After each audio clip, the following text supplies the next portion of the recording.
नमस्कार दोस्तों, election special छोटा टीआरपी में वेलकम, आप लोगों का स्वागत है। द रौनक पॉडकास्ट में आज के एपिसोड में हम जिनसे आपकी मुलाकात करवाने वाले हैं, उन्होंने अपने करियर की शुरुआत एक कंप्यूटर ऑपरेटर के तौर पर की।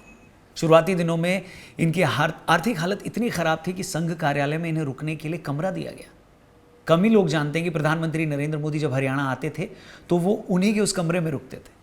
अपने पहले चुनाव में ये सिर्फ चुनाव हारे ही नहीं बल्कि अपनी सीट पर 5वें नंबर पर रहे। मगर धीरे धीरे वक्त ने ऐसी करवट ली कि महज कुछ ही सालों में ये हरियाणा के मुख्यमंत्री बन गए। जी हाँ, हम बात कर रहे हैं हरियाणा के मौजूदा सीएम नायब सिंह सैनी की। जल्दी हरियाणा की 90 सीटों के लिए वोटिंग है। ऐसे में क्या सोच रहे हैं हरियाणा के मौजूदा मुख्यमंत्री नायब सिंह सैनी साहब? आइए आज सीधे उन्हीं से बात करते हैं। सर स्वागत है हमारे पॉडकास्ट में आपका। Thank you. कैसे हैं सर आप? मैं ठीक हूँ एकदम। जितने लोग ये पॉडकास्ट देख रहे हैं मैं उनसे बता दूं, ये पॉडकास्ट हम 1:52 1:52 AM पे रिकॉर्ड कर रहे हैं। तो इलेक्शन के टाइम क्या शेड्यूल होता है सर आप लोगों का जनरली? नहीं, इलेक्शन के समय तो सुबह जल्दी उठ करके जाना होता है, और अभी आप देख रहे हैं समय क्या हो गया है जी। अभी मिल करके मैं फिर आपके साथ बैठा हूँ। जी यार, लोगों से सभी से एक एक को मिल करके उनसे बातचीत करके बहुत लंबी लाइन लगी। फिर आप लोगों से अभी मिलना मेरा हुआ है, और सुबह 5 बजे फिर उठना होता है, और 5 बजे उठ करके 6-7 बजे फील्ड में चले जाते हैं। पेट में चले जाते हैं। हम जी। सो ये आज के दिन का ये लास्ट कॉन्वर्सेशन होगा आई गेस। नहीं, आज का लास्ट नहीं है। अभी तो एक चैनल वाले गए हैं अच्छा, अभी एक और सामने चैनल रह गया। से। उनको कहा है कि कल हम मिलेंगे आपको, और फिर शाम को कोई और आएंगे। इनको सुबह सुबह का दिया है टाइम। चलिए। तो लगातार, क्योंकि ये मिलना रहता है और पब्लिक से भी मिलना रहता है। आज प्रदेश के लोगों का एक बड़ा पॉजिटिव कि तीसरी बार भारतीय जनता पार्टी की सरकार हरियाणा में बन रही है, और उसको लेकर के एक बड़ा माहौल हरियाणा में बना है, और उसके लिए काम कर रहे हैं जी। संगठन के लिए। सर, इससे पहले कि हम लोग पॉलिटिकल सवाल पर आएँ, पहला सवाल और जिसका जवाब बहुत सारे लोग जानना चाहेंगे कि आपने अपने करियर की शुरुआत एक कंप्यूटर ऑपरेटर के तरीके से करी, और फिर उसके बाद धीरे धीरे आप आगे बढ़े। आर्थिक स्थिति उतनी मजबूत नहीं थी, संघ के ऑफिस में एक कमरा मिला। उस फेज़ के बारे में सर बताएं, शुरुआत के दौर के बारे में।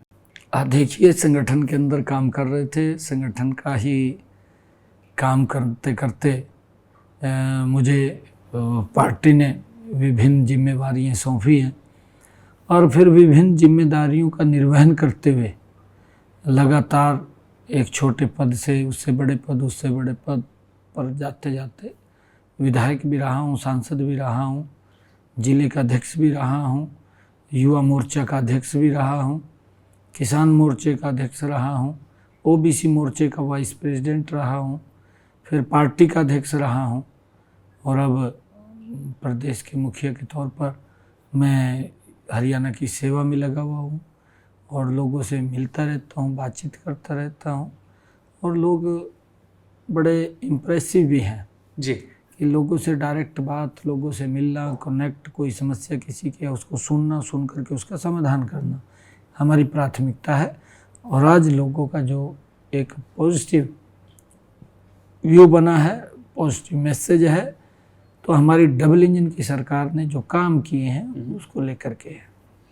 सर, क्या ये सच है जिस कमरे में आप रहते थे, मोदी जी जब हरियाणा आते थे तो उसी कमरे में रुका करते थे? कोई ऐसा मोमेंट, कोई ऐसी बातचीत, कोई ऐसी चीज़ जो आप शेयर करना चाहेंगे हमारे व्यूअर से? नहीं, आदरणीय मोदी जी हमारे प्रभारी थे, और जब कंप्यूटर आया तो सबसे पहले हमारे यहीं आया। मुझे भी वहाँ पर काम करने का उसके ऊपर अवसर मिला पहली बार, और लगातार कंप्यूटर के माध्यम से ही, आज तो क्योंकि कंप्यूटर का युग है, उस टाइम तो शुरुआत थी, शुरुआत के अंदर हम उसके ऊपर काम करते थे जी। उसका एक बड़ा लाभ मिलता था। अच्छा, उससे एक काम करने का बड़ा अवसर मिला है। जी सर, लोकसभा चुनाव की अगर बात करें तो हरियाणा एक बहुत इम्पॉर्टेंट राज्य था, लेकिन पिछली बार की परफॉर्मेंस जैसी थी उससे आधी सीटें आईं, और अब ये वाला चुनाव है जो स्टेट का इलेक्शन है। 3-4 महीनों में ऐसे क्या काम हुए हैं आप लोगों द्वारा जिससे आप लोगों को लगता है कि बीजेपी को वोट मिलने चाहिए, आपकी पार्टी को वोट मिलना चाहिए? नहीं, देखिए, क्योंकि कांग्रेस ने झूठ बोल करके वोट लिया है, कांग्रेस ने इस प्रकार का नैरेटिव सेट किया कि मोदी अगर तीसरी बार प्रधानमंत्री बनते हैं तो वो संविधान को ख़त्म हो जाएगा, आरक्षण ख़त्म हो जाएगा। इस प्रकार का नैरेटिव कांग्रेस ने बनाया और उसमें कामयाब भी रहे वो। कहीं ना कहीं जब तक हम उसको समझ पाए तब तक काफ़ी नुकसान हुआ, परंतु आज स्थिति इस प्रकार की कांग्रेस की हो गई है कि एक बार झूठ तो चलता है, बार बार नहीं चलता। अब इनके ऊपर से जनता का विश्वास उठ चुका है और ऐसा विश्वास उठ चुका है कि लंबे समय तक कांग्रेस सर्वाइव ही नहीं कर पाएगी। कांग्रेस एक क्षेत्रीय पार्टी बन करके रह गई है।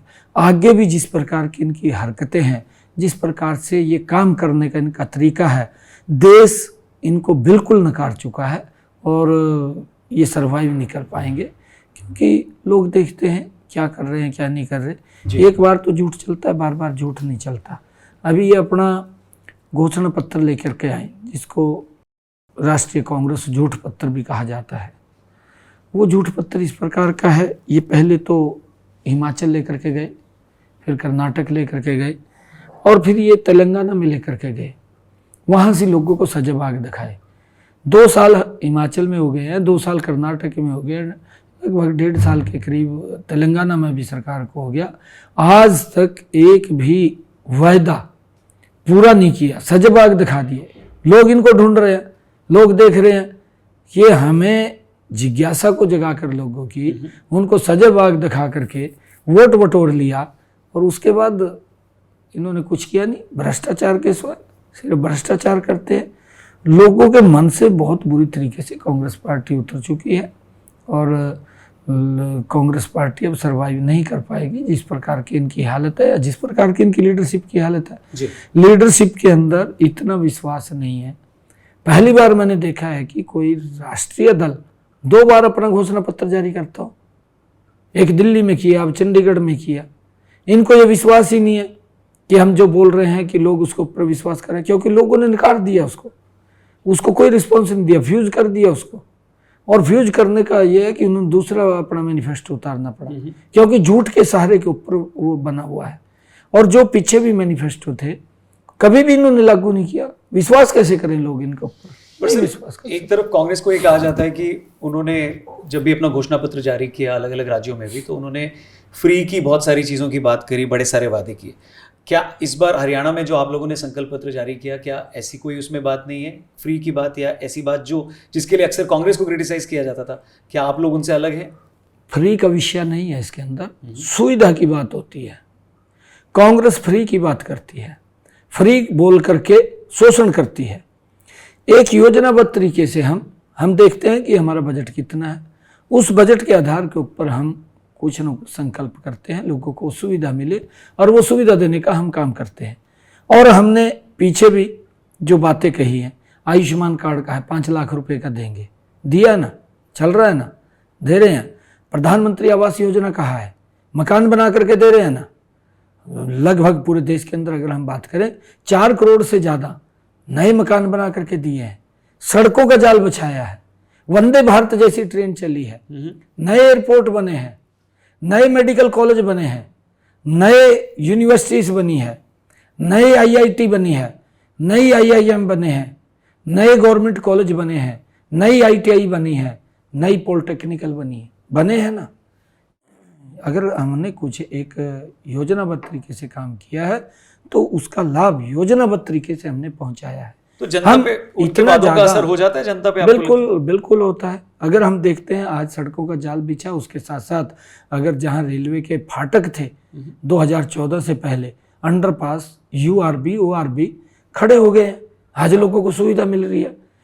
हमारी सरकार ने एक मिशन मोड के अंदर लोगों को सुविधा पहुंचाने का काम किया है। कांग्रेस के पास ये विजन नहीं है, कांग्रेस के पास ये नीति नहीं है, कांग्रेस की नीयत भी नहीं है, कांग्रेस का नेतृत्व भी ठीक नहीं है। ये इस प्रकार का इनका सिस्टम है कि लूटने में ज़्यादा विश्वास करते हैं या झांसा देने में विश्वास करते हैं, झूठ बोलने में विश्वास करते हैं, काम में विश्वास नहीं करते। सर, अगला सवाल किसानों की नाराज़गी और पहलवानों की नाराज़गी से है, उस पर आपकी क्या राय है? कोई नाराज़गी नहीं है, न किसानों की है। किसानों को इतना भारतीय जनता पार्टी ने किया है। अभी हमने पिछले दिनों अनाउंसमेंट किया कि हम किसान की 24 फसलें हरियाणा में एमएसपी पर खरीदेंगे।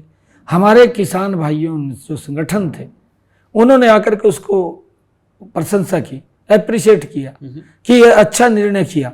यहाँ तक नहीं उन्होंने कहा, हमारे किसान संगठनों ने यहाँ तक कहा कि कांग्रेस को भी सबक लेना चाहिए, जहाँ उनके राज्य हैं वहाँ पर ये एमएसपी के ऊपर फसल खरीदनी चाहिए। परंतु कांग्रेस अपना इस प्रकार से फंसी पड़ी है, कांग्रेस बाहर नहीं निकल पा रही भ्रष्टाचार से, भ्रष्टाचार के दलदल में फंसी जा रही है। अगर किसी को लाभ देने की बात है वो तो नहीं है, भ्रष्टाचार करने के लिए बहुत रास्ते इनके पास है। और सर पहलवानों की बात करूं, कुछ ने पॉलिटिक्स में ज्वाइन किए, पार्टी ज्वाइन करी।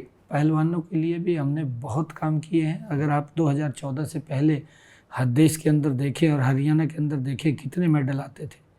पहले तो कांग्रेस की सरकार के अंदर ये नीति थी पदक लाओ पद पाओ, ये इस प्रकार की इनकी नीति थी।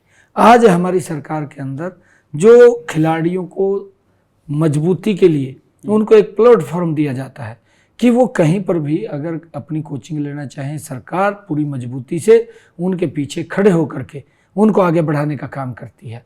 और यही कारण है कि आज देश भी, हरियाणा भी, चाहे आदरणीय प्रधानमंत्री नरेंद्र मोदी जी ने खेलो इंडिया युवाओं के लिए खड़ा किया, हमारे यहाँ खेल नर्सरीज हरियाणा के अंदर, और ज्वाइंट बन करके खिलाड़ियों को एक ऐसा प्लेटफॉर्म मिला कि आज हमारे खिलाड़ी पदक लेकर के आ रहे हैं। आज उनको सम्मान दिया जा रहा है। 6 करोड़ रुपए जो ओलंपिक के अंदर गोल्ड मेडल लेकर के आता है उसको 6 करोड़ रुपए दिया जाता है, प्लॉट दिया जाता है, कैश अवार्ड दिया जाता है।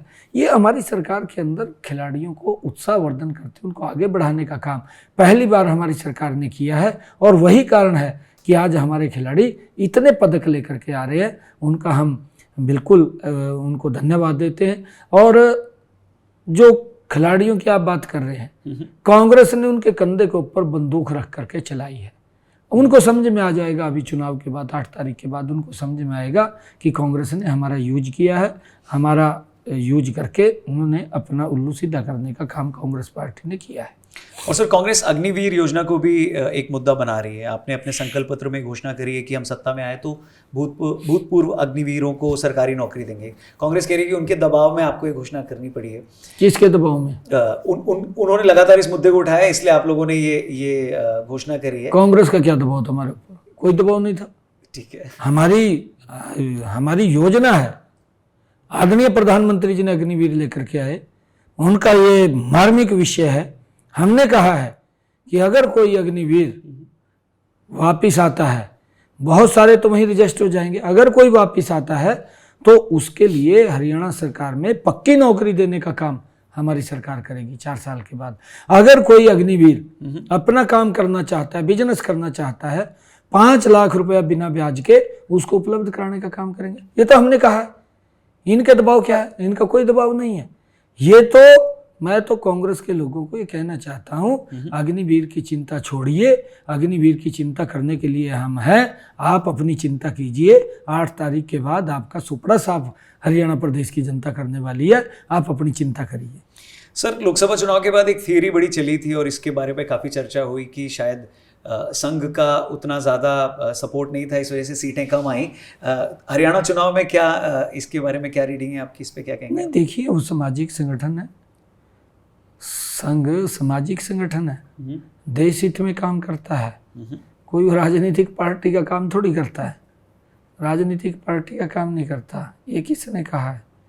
वो तो सामाजिक कामों में लगा रहता है, या कोई ऐसी कहीं विपत्ति आती है, संघ आगे बढ़ करके उसके अंदर अपना योगदान देता है, या किसी स्टेट के ऊपर कोई आपत्ति आ गई तो संघ जाकर के वहाँ पर अपना योगदान देने का काम करता है। राजनीति करने वाले राजनीति कर रहे हैं। हाँ, संघ इतना है कि हमारी जो राजनीति है वो स्वच्छ राजनीति होनी चाहिए, उसके लिए वो बोलते हैं। उनका अभियान चलता है, संघ का अभियान चलता है कि एक भी वोट ऐसी ना रहे जो पोल ना हो, हर 100% मतदान होना चाहिए। ये अभियान उनका चलता है। और ये भी चलता है कि आपके जो कैंडिडेट जिसको आप चुन रहे हैं वो स्वच्छ छवि के हों, उसको भी वो अपने अभियान के अंदर लेते हैं। जो देश के बारे में सोचते हैं, देश हित में काम करते हैं और जो समाज हित में काम करते हैं, संघ ऐसे बातों को भी आगे बढ़ाने का काम करता है कि जो अच्छे लोग हैं वो आगे बढ़ने चाहिए, देश हित के अंदर बढ़ने चाहिए। ये संघ अभियान लेकर के काम करता है, परंतु किसी राजनीतिक व्यक्ति के लिए या राजनीति पार्टी के लिए, दल के लिए वो कोई काम नहीं करते। नहीं, पर उनका कहना है कि जितनी बैठकें हरियाणा विधानसभा चुनाव में हुई, लगातार हुई, 20 जिलों में 22 बैठकें हुई, फिर उसके बाद 7 से 9 सितंबर के बीच 90 बैठकें हुई, फिर ग्रामीण वोटरों के साथ 200 से ज़्यादा बैठकें हुई। तो आप ये कह रहे हैं कि ये उनको जागरूक करने का अभियान है ना? कि नहीं, उनका अपना अभियान चलता रहता है। ठीक है, देश हित में उनके बड़े बहुत अभियान है उनके। अरे एक अभियान नहीं है, एक शाखा नहीं है, कई शाखाएं हैं, और उन शाखाओं की अपनी अपनी उनकी बैठकें चलती रहती होंगी। वो उनके विषय अलग हैं, कोई राजनीति को लेकर के नहीं है ऐसा कुछ। सर खट्टर साहब क्या बड़े क्लोज रहे हैं, अब भी क्या उनसे सलाह लेते हैं? बातचीत बिल्कुल लेते हैं ना, बिल्कुल सलाह। चुनाव चल रहे दिन में बात हो जाती? बिल्कुल होती है बात। कितनी बार बात होती है? होती है, जब 4 बार भी बात हो जाती है, 10 बार भी बात हो जाती है, ऐसा नहीं है। और कई बार जब बिजी होते हैं तो बात भी नहीं हो पाती, परंतु अगर कोई विषय मैंने पूछना है या कोई बात करनी है या कोई सलाह लेनी है, मैं बिल्कुल लेता हूँ, फ़ोन करके लेता हूँ। सर बागियों को लेकर कितनी बड़ी टेंशन है? क्योंकि अक्सर बीजेपी चुनाव आते आते बागियों को मैनेज कर लेती है, एक बात कही जाती है। इस बार कहा जा रहा है उतना मैनेज नहीं हो पाया। नहीं, हमने मैनेज किया है, सबको मैनेज किया है। कुछ 1-2 लोग जो पार्टी की लाइन से हट करके चले थे, पार्टी ने उनके ऊपर एक्शन भी लिया है, परंतु कांग्रेस के अंदर बड़ा द्वंद्व है। एक सीट के ऊपर 4 कैंडिडेट प्रत्याशी कांग्रेस के खड़े हैं, उनमें आपस में बड़ा द्वंद्व है और कांग्रेस पार्टी पिछड़ चुकी है। कांग्रेस पार्टी 8 तारीख के बाद कहीं दिखाई नहीं देगी। भारतीय जनता पार्टी तीसरी बार बड़े मैंडेट के साथ आ रही है, क्योंकि कांग्रेस ने लोगों का शोषण किया है, झूठे वायदे किए हैं लोगों से कि 24 घंटे बिजली देंगे, 4 घंटे बिजली देते थे, लोगों का पसीना निकाल देते थे लोग। ये लोग, किसान अगर फसल बेचने जाता था, उसकी फसल नहीं खरीदी जाती थी ठीक प्रकार। 4 क्विंटल का कट, 5 क्विंटल का कट, 6 क्विंटल का कट किसान के ऊपर लग जाता था, वो बेचारा दे करके चला जाता था। और एक भी फसल तो कांग्रेस ने MSP पर नहीं खरीदी। किसानों की अगर फसल का खराबा हुआ, 2 रुपये का चेक, 3 रुपये का चेक, क्या बद्दा मजाक कांग्रेस करती थी किसानों के साथ। आज किसान की अगर फसल का खराबा होता है, 100% मुआवजा हरियाणा सरकार देती है। एक बड़ा मुआवजा देने का काम किया कांग्रेस ने अपने 10 सालों में। 1100-1150 करोड़ रुपए का मुआवजा दिया। भारतीय जनता पार्टी ने 10 सालों में अगर किसान की फसल का खराबा हुआ है, 13,500 करोड़ रुपया देने का काम किया। जमीन आसमान का अंतर है। सर लोकसभा चुनाव के बाद ये एक पहला मेजर स्टेट का चुनाव है, तो कितना प्रेशर है? क्योंकि वहाँ की परफॉर्मेंस के बाद अगर यहाँ परफॉर्मेंस कैसी होगी उसको आंका जाएगा, बहुत सारी बातें कनेक्ट की जाएंगी। कोई प्रेशर नहीं है। हमारा एक संगठनात्मक ढांचा है और संगठनात्मक ढांचे को हम उसके अंदर फिट करते हुए समान रूप से, किसी के ऊपर कोई दबाव नहीं होता, काम गति से होता है। उस संगठनात्मक ढांचे के अंदर हम डिवाइड काम को करके उसको आगे बढ़ाने का काम करते हैं। कोई दबाव नहीं है किसी प्रकार का। आखिरी सवाल सर, 10 साल से बीजेपी हरियाणा में सत्ता में है और 10 साल से ही आप लोग सेंटर में भी हैं। बहुत सारे लोग ये जानना चाहेंगे कि ऐसे कौन से काम हैं जो आप लोग अब तक नहीं कर पाए हैं और फिर से वक्त मिलेगा तो उसे भी ज़रूर पूरा करेंगे? देखिए, हमने अपना जो संकल्प पत्र तैयार किया है उसमें हमने 20 प्रमुख संकल्प बिंदु लिए हैं। नंबर 1 लिया है महिलाओं के लिए, हमने लाडो लक्ष्मी योजना, और उस योजना के तहत हमने निर्णय किया है 8 अक्टूबर के बाद हमारी सरकार जब बनेगी, हम 2100 रुपये पर मंथ महिलाओं को देने का काम करेंगे। ये हमारी डबल इंजन की सरकार करेगी, ये हमने निर्णय किया। दूसरा हमने निर्णय किया हरियाणा प्रदेश के 10 जिलों के अंदर एक IMT खोलने का काम भी हमारी सरकार करेगी। तीसरा हमने चिरायु और आयुष्मान कार्ड, जो 5 लाख रुपए का अधिकार जिसको दिया जाता था, कोई बीमारी के अंदर वो अपना 5 लाख रुपए खर्च करके 1 साल के अंदर इलाज करा लेता था, अब उसकी सीमा बढ़ाई है, अब उसको 5 की जगह 10 कर दिया है। हमने 70 साल के ऊपर के बुजुर्गों को, उनको अलग से 5 लाख रुपए का आयुष्मान कार्ड का लाभ दिया है, ताकि वो परिवार के ऊपर निर्भर ना रहें, कोई दिक्कत परेशानी आती है तो वो अपना इलाज करा सकें। हमने 2 लाख युवाओं को बिना पर्ची बिना खर्ची के रोजगार देने की बात कही है। हमने महिलाओं को 500 रुपये में गैस का सिलेंडर देने का निर्णय किया है जो मिल रहा है। लगभग 50 लाख परिवारों को हरियाणा प्रदेश के अंदर 500 रुपये का गैस का सिलेंडर उपलब्ध हो रहा है। हमने ये भी निर्णय किया है कि जो हमारे SC और OBC के बच्चे हैं वो भारत के किसी भी सरकारी कॉलेज, किसी भी मेडिकल कॉलेज, किसी भी इंजीनियरिंग कॉलेज में अगर पढ़ रहे हैं तो उनको 100% स्टाइफंड हरियाणा सरकार दे करके उनकी फीस को पूरा करने का काम हमारी सरकार करेगी। ये भी हमने इसके अंदर संकल्प पत्र के अंदर कहा है।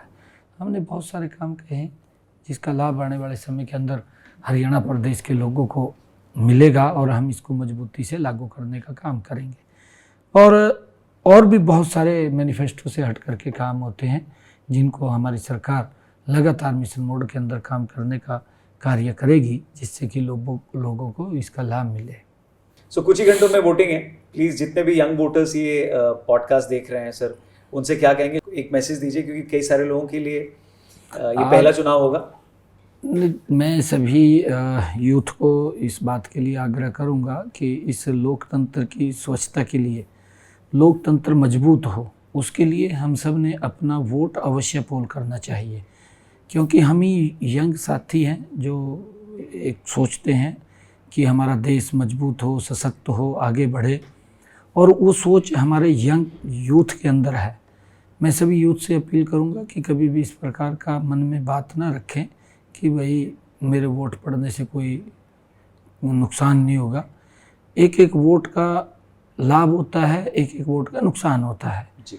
सभी मैं यंगस्टर से ये अपील करना चाहूँगा कि हमें आगे निकल करके औरों को भी साथ लेकर के वोट पोल करना चाहिए, ताकि ये लोकतंत्र मजबूत लोकतंत्र बने।